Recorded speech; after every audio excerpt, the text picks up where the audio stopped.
अस्सलाम वालेकुम viewers, welcome to my channel.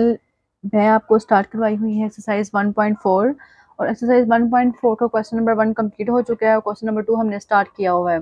अब क्वेश्चन नंबर 2 का मैंने जो फर्स्ट वाला पार्ट था आपको लास्ट वीडियो में करवा चुकी हूँ। अब मैं आपको स्टार्ट करवाने जा रही हूँ क्वेश्चन नंबर 2 का सेकेंड पार्ट, जिसमें हम चेक करेंगे कि हमारे पास जो गिवन फंक्शन है at x is equal to C पे क्या वो कॉन्टिन्यूस है या फिर वो डिसकंटिन्यूस है। आपको पता है कॉन्टिन्यूस के लिए हमारे पास कंडीशन थी कि अगर आपके पास एफ ऑफ सी डिफाइंड होना चाहिए, एफ ऑफ एक्स एग्जिस्ट करना चाहिए। और ये एग्जिस्ट कब करता है? जब आपके पास लेफ्ट हैंड लिमिट और राइट हैंड लिमिट क्या हो जाए, सेम हो जाए।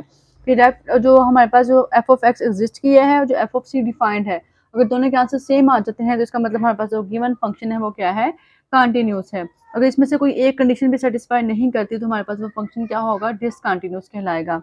तो अब हम स्टार्ट करने जा रहे हैं ये क्वेश्चन। सबसे पहले हम कंडीशन फर्स्ट वाली है कि उसमें हमारे पास जो क्या है, F of C is defined, वो हमारे पास क्या होना चाहिए, डिफाइंड होना चाहिए। उसके लिए हम करेंगे at x is equal to C पे लिमिट अप्लाई कर दें, limit x approaches to C, C के साथ फंक्शन एफ ऑफ एक्स आएगा। अब limit x approaches to C, C हमारे पास क्या है, यहाँ पे सी डिफाइंड है को वो 1 है। और 1 पे देखिएगा कौन सा फंक्शन है, एक्स इज इक्वल टू 1 पे, एक्स इज इक्वल टू 1 पे क्या आ रहा है, 4। तो हम यहाँ पे क्या लिख देंगे, 4 आ रहा है। तो इधर हमारे पास जो आंसर है वो 4 आ जाएगा, क्योंकि कांस्टेंट है, कोई फंक्शन यहाँ पे कोई वेरिएबल यूज नहीं हो रहा, तो हमारे पास जो फंक्शन है वो 4 हो जाएगा।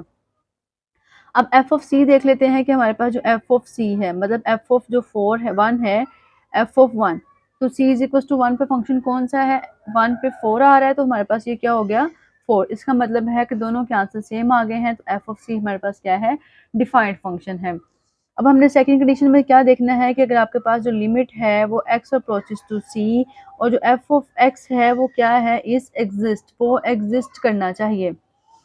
उसके लिए हम क्या करेंगे, अगर f ऑफ c हमारे पास एग्जिस्ट कब होगा, जब हम तो हमारी लेफ्ट हैंड लिमिट और राइट हैंड लिमिट दोनों की क्या हो जाएगी, सेम हो जाएगी। तो हम यहाँ पे देख रहे हैं left hand limit, left hand limit के लिए क्या होगा, limit x approaches to C negative आएगा, साथ में फंक्शन क्या आएगा, एफ ऑफ एक्स आ जाएगा। अब हम यहाँ पे लिखते हैं limit x approaches to C, C हमारे पास क्या है, 1, 1 के ऊपर लगाएंगे नेगेटिव। अब आप देखेंगे कि हमारे पास जो 1 है वो कहाँ पे नेगेटिव है, मतलब हम यहाँ पे कौन सा फंक्शन यूज करेंगे। तो यहाँ पे 1 देखिए बड़ा है, तो यहाँ पे 1 क्या है, छोटा, इसका मतलब है हम ये वाला फंक्शन यूज करने जा रहे हैं। तो इधर आएगा 2x, 2x आ जाएगा, तो हम यहाँ पे पुट कर रहे हैं 2x, जहाँ पे x होगा वहाँ पे लिमिट अप्लाई कर दें, 1 2 1 आर 2, तो आपके पास यहाँ पे क्या आ रहा है, 2 आ रहा है। इसके बाद हम क्या देख रहे हैं, जो नेक्स्ट फंक्शन है उसमें हम देखते हैं राइट हैंड लिमिट। अब राइट हैंड लिमिट हमारे पास क्या हो जाएगी कि राइट हैंड लिमिट में limit x approaches to C, limit x approaches to C positive और साथ में फंक्शन क्या आएगा, एफ ऑफ एक्स। अब limit x approaches to C मतलब 1 पॉजिटिव। अब आपने देखना है कि आपके पास जो 1 है वो कहाँ पे पॉजिटिव है, यहाँ पे 1 पॉजिटिव है क्योंकि 1 बड़ा है, यहाँ पे 1 छोटा था। हम फंक्शन कौन सा यूज करेंगे, 3x माइनस 1 यूज करेंगे। तो हम यहाँ पे क्या यूज कर रहे हैं, 3x माइनस 1। अब हम लिमिट पुट कर देंगे 3x, x आपके पास क्या है 1 माइनस, तो 3 1 3 माइनस 1 कितने हो जाएंगे, 2 आ जाएंगे। इसका मतलब है कि हमारे पास जो फंक्शन है एफ ऑफ एक्स किस पे, limit x approaches to C पे वो क्या कर रहा है, इज एग्जिस्ट, वो हमारे पास एग्जिस्ट कर रहा है। अब थर्ड वन कंडीशन हमारे पास क्या थी, देखिएगा इसमें फंक्शन हमारे पास हो गया, लेफ्ट और राइट दोनों क्या आ रहे हैं, सेम आ रहे हैं।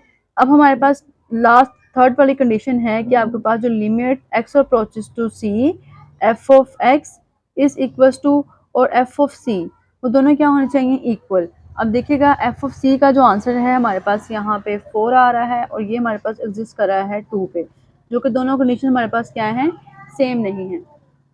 अब कंटिन्यूस की कंडीशन क्या थी कि दोनों को इक्वल होना चाहिए था, लेकिन हमारे पास दोनों कंडीशंस क्या, ये जो दोनों नंबर्स हैं वो सेम नहीं आए। इसका मतलब है कि फंक्शन हमारे पास क्या है, डिसकंटिन्यूस। अगर आपके पास कोई एक कंडीशन भी सेटिस्फाई नहीं करी तो हमारे पास जो गिवन फंक्शन होगा वो डिसकंटिन्यूस होगा।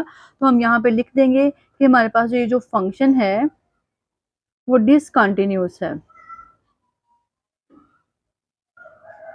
Eight x is equal to 1।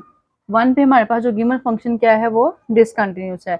इसका जो हमने फर्स्ट पार्ट किया था उसमें फंक्शन कंटिन्यूस था, उसमें थी 3 कंडीशंस थी वो सैटिस्फाई कर रही थी।